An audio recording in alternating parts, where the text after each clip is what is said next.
So good morning, Helen. Thank you ever so much for your lovely understanding and flexibility about this meeting. I really appreciate it. So I'm going to introduce you. Excuse all those coats behind me. This is a 4-child family. I'm going to introduce you to the marriage basket, which is a sacred tool that I've been working with since 2012, when I had my own first womb healing ceremony, which was one of the most transformational, deep healing experiences of my whole life. Coming up for 10 years ago now, with my first shamanic teacher. So what I'm going to share with you is in the way that if we were sitting together tomorrow afternoon, I would at some point hand you the marriage basket and ask that you place it over your own womb space to really connect you from your womb to the universal womb space, the seat of all wisdom, creation and divinity.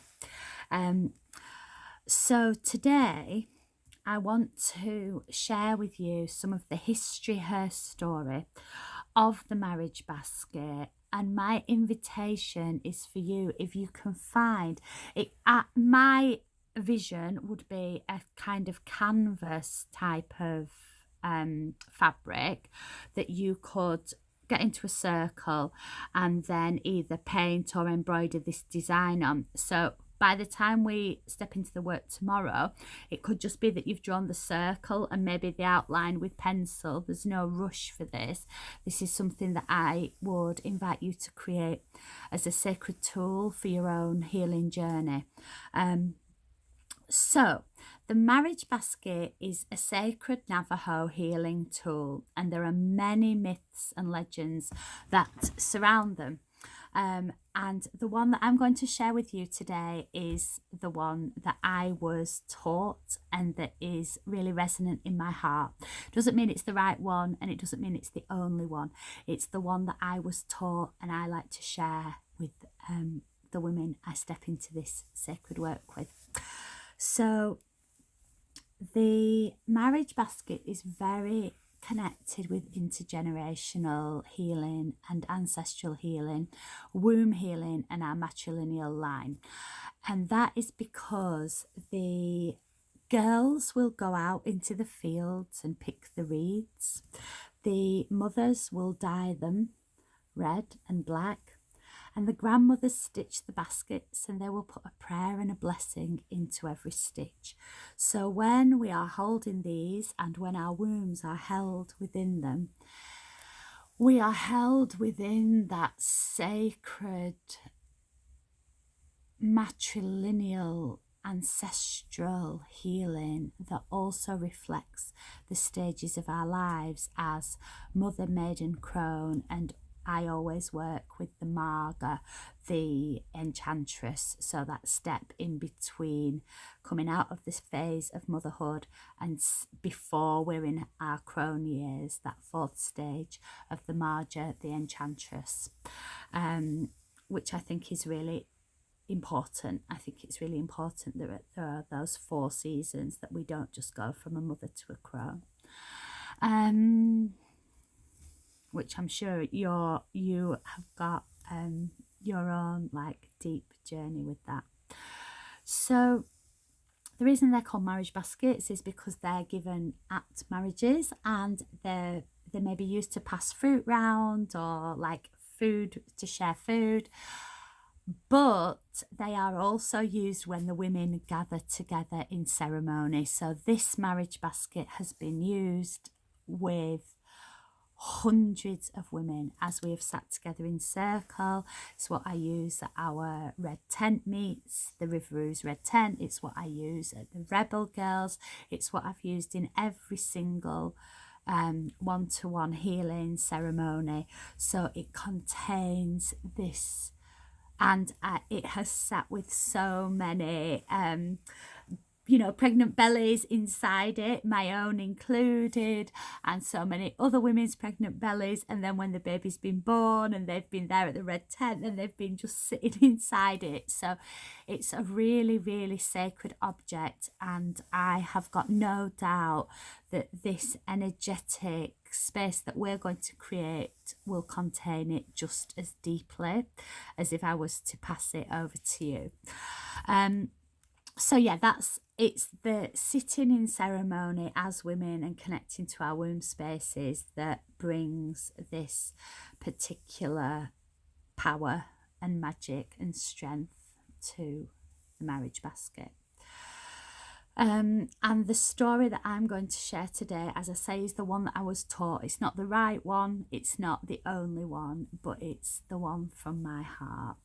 So here on the marriage basket, this outer realm represents the realm of Great Spirit, where we are until we are drawn into a womb space where we spend 9 months or thereabouts circling and cycling round and round, already part of the flow of life, our mother's heartbeat, and the already in tune with the cycles of the moon, the full moon and the dark moon, the full moon and the dark moon.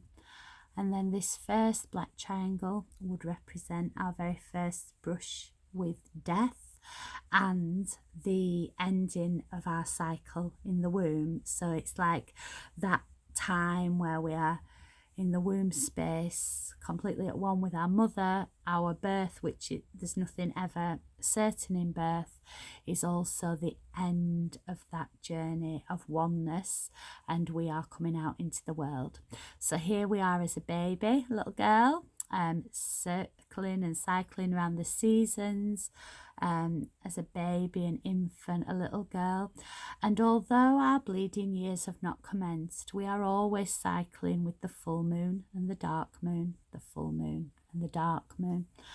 And then the red cycle begins. So this is our menarche, our first bleed, our rite of passage into being a young woman.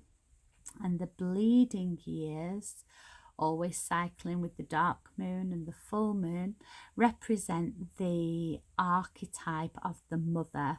So even though we might not be giving birth to physical babies, we are very much in an outward stage of life where we tend to nurture, hold space, give and grow projects, whether or not it's vegetables or work projects or raising our children. There tends to be in these years a lot of output, a lot of mothering energy.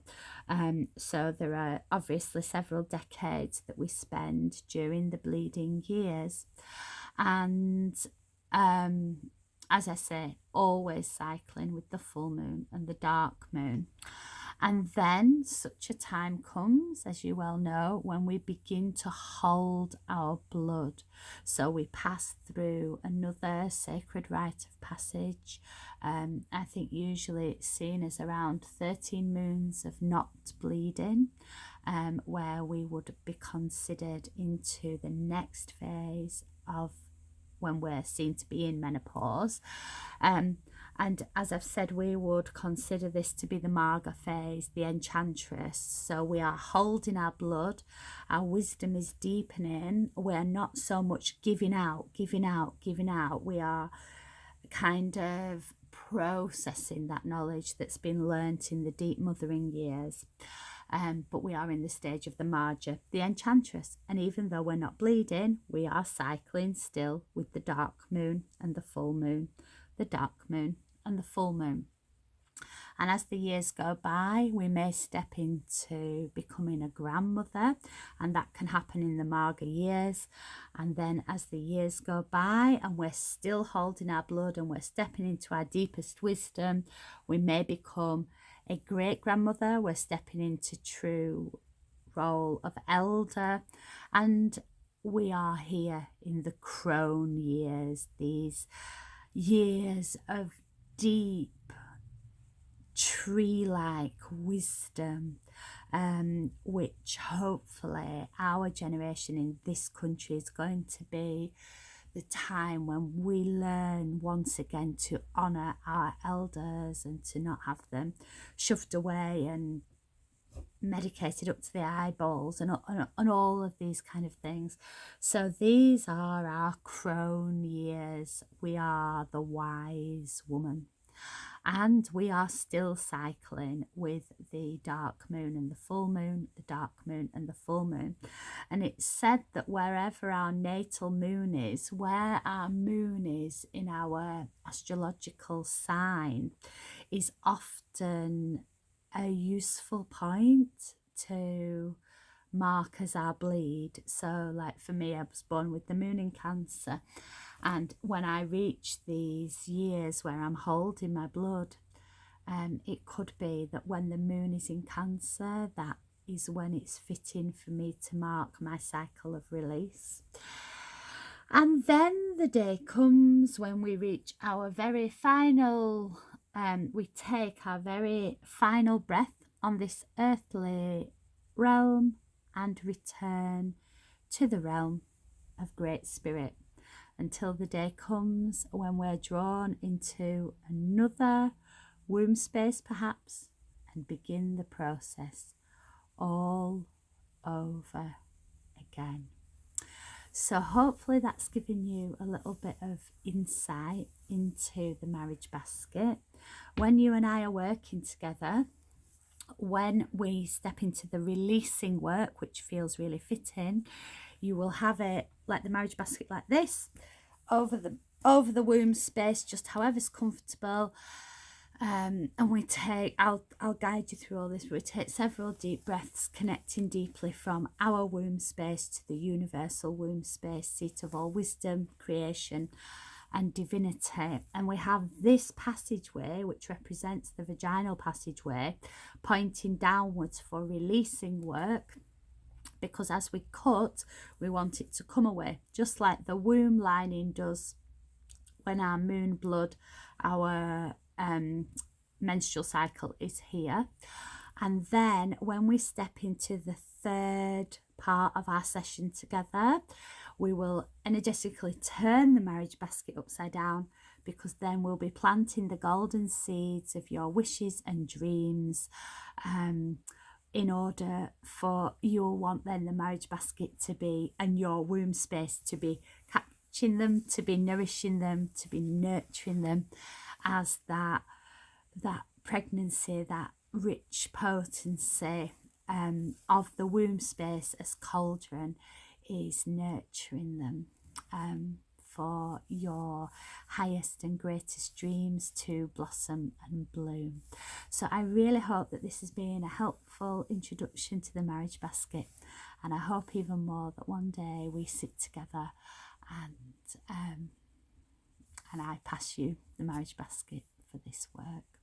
So all good wishes and lots of love, and looking forward to connecting.